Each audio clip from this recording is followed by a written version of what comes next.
Headline news સીધા વેદળકપુર. ચૈતર વસાવાના સમર્થકો મોટી સંખ્યામાં રેલી કાઢી કલેક્ટર કચેરી આવેદનપત્ર આપવા માટે પહોંચ્યા હતા, જ્યાં ચૈતર વસાવાના સમર્થકો અને પોલીસ વચ્ચે કલેક્ટર કચેરી ખાતે ઘર્ષણ સર્જાયું હતું.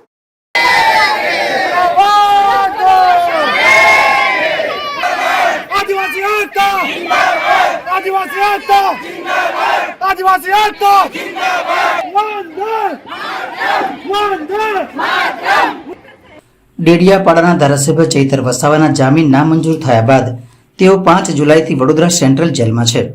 ત્યારે ચૈતર વસાવાને ખોટી રીતે ફસાવા બદલ આપના સમર્થકોમાં ભારે નારાજગી જોવા મળી છે. જે સંદર્ભે આજે ચૈતર વસાવાના ધર્મપત્ની વર્ષાબેન વસાવા અને શકુંતલાબેન વસાવા, જિલ્લા પ્રમુખ નિરંજન વસાવા સહિત આપના સમર્થકો આગેવાનો મોટી સંખ્યામાં રેલી કાઢી કલેક્ટર કચેરી આવેદનપત્ર આપવા માટે પહોંચ્યા હતા, જ્યાં ચૈતર વસાવાના સમર્થકો અને પોલીસ વચ્ચે કલેક્ટર કચેરી ખાતે ઘર્ષણ થયું હતું. પોલીસ સાથે તૂતુ મેમેના દ્રશ્યો પણ સર્જાયા હતા. આજે મોટી સંખ્યામાં ચૈતર વસાવાની તસવીરો અને પોસ્ટરો સાથે તેમના સમર્થનમાં આપના સમર્થકો મોટી સંખ્યામાં આવેદનપત્ર આપવા માટે આવ્યા હતા. ચૈતર વસાવાના ધર્મપત્ની વર્ષાબેન વસાવા અને શકુંતલાબેન વસાવા પણ રેલીમાં જોડાયા હતા. પોલીસ તમારી તાનાશાહી નહીં ચલેગીના નારા પણ લગાવ્યા હતા. આપ સમર્થકોએ કલેક્ટરને આવેદનપત્ર આપ્યું હતું અને જણાવ્યું હતું કે ચૈતર વસાવાને ખોટી રીતે ફસાવ્યા છે, અમને ન્યાય આપો તેવી ચૈતર વસાવાના ધર્મપત્ની વર્ષાબેન વસાવાએ રજૂઆત કરી હતી. અમારી રેલી ઉપર 144ની કલમ લાગે છે, જ્યારે ભાજપની રેલી ઉપર 144ની કલમ કેમ નથી લગાવવામાં આવતી? પોલીસ અમને હેરાન કરે છે તેવી રજૂઆત પણ કરવામાં આવી હતી. જો કે મીડિયા સમક્ષ ચૈતર વસાવાના પત્ની વર્ષાબેન વસાવાએ જણાવ્યું હતું કે સંજય વસાવાએ સમાધાન કરવા બાબતે જણાવ્યું છે. તે બાબતે જણાવાયું હતું કે ચૈતર વસાવા માફી નહીં માંગે. કલેક્ટર કચેરીએ ચુસ્ત પોલીસ બંદોબસ્ત પણ ગોઠવાયો હતો. નમસ્કાર. હવે આજે અમે અમારા લોકો સાથે જ્યારે રાજપીપળા ખાતે આવેદનપત્ર આપવાનું હોવાથી આવ્યા છે, કેમ કે એક ધારાસભ્યને લોકોના અવાજ ઉઠાવે છે તે અવાજ દબાવવા માટે ભાજપ સરકારે ખોટા કેસ કરીને એમને જેલવાસ કરાવ્યો છે. એને સંબોધીને આજે અમે રાજપીપળા ખાતે કલેક્ટર કચેરી આવેદનપત્ર આપવા માટે અમારા લોકો સાથે આવ્યા છે. અને ધારાસભ્ય ચૂંટાયા પછી ઘરે એક પણ દિવસ આરામ કર્યો નથી અને લોકો માટે સડકથી સદન સુધીનો અવાજ ઉઠાવે છે. નાના બાળકો માટે પણ લડે છે અને ઘણી જગ્યાએ જ્યાં આખા ગુજરાતમાં જ્યાં ચૈતરભાઈની જરૂર પડે છે ત્યાં પહોંચે છે. એટલે લોકો આ જેલવાસ ખોટો કરાવ્યો છે, કેસ ખોટો છે.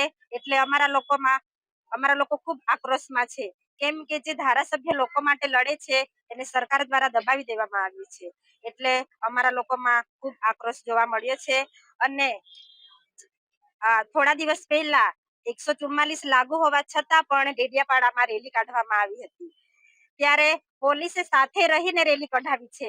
અને જ્યારે આજે અમે અહીંયા રાજપીપળા આવ્યા છે તો પોલીસ અમને અંદર નથી આવવા દેતી અને મામલતદાર કચેરીમાં અમને ઘૂસવા નથી દેતી કે તમારે નથી જવાનું. એટલે આ પોલીસ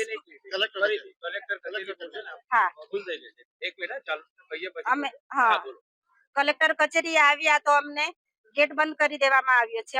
અમને કીધું કે નથી જવાનું અંદર. એટલે પોલીસ પણ એક તરફી કામ કરે છે. એટલે પોલીસને પણ અમે કહીએ છીએ કે તમે સાચા માણસ સાથે ઉભા રહો, કેમ કે તમે અને ઘણી જગ્યાએ પણ અમને રોકે છે પોલીસ. એટલે પોલીસને પણ અમે કહીએ છીએ કે પોલીસ ભાજપની છે, એટલે પોલીસ ભાજપનું જ કામ કરે છે. એટલે અને ચૈતરભાઈ સાચા છે, કેમ કે સંજયભાઈ સમાધાન પર આવ્યા છે પણ ચૈતરભાઈ જેલ વેઠી છે અને સમાધાન નથી કરવાના, કેમ કે જેલ વેઠી છે. અને આ કેસમાં સંજયભાઈ પોતે આરોપી છે અને ચૈતરભાઈ સાચા છે, છતાં પણ એમને ગુનેગાર છે એવું જણાવવા માટે માફી મંગાવડાવે છે. પણ અમે સખતમાં સખત વિરોધ કરીએ છીએ. અમે સમાધાન કરવાના નથી અને અમને ન્યાય પર ભરોસો છે કે અમારો કેસ હવે હાઈકોર્ટમાં ગયો છે એટલે અમને ન્યાય મળશે. કેમ કે એ લોકો પાસે કઈ પુરાવા જ નથી કે ધારાસભ્યએ આવું બિહેવિયર કર્યું છે.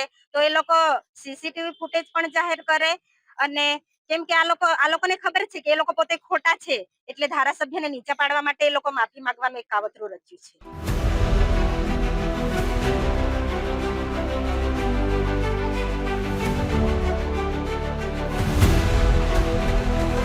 हर समस्या की डेडलाइन हेडलाइन न्यूज સીધા વેદળકપુર.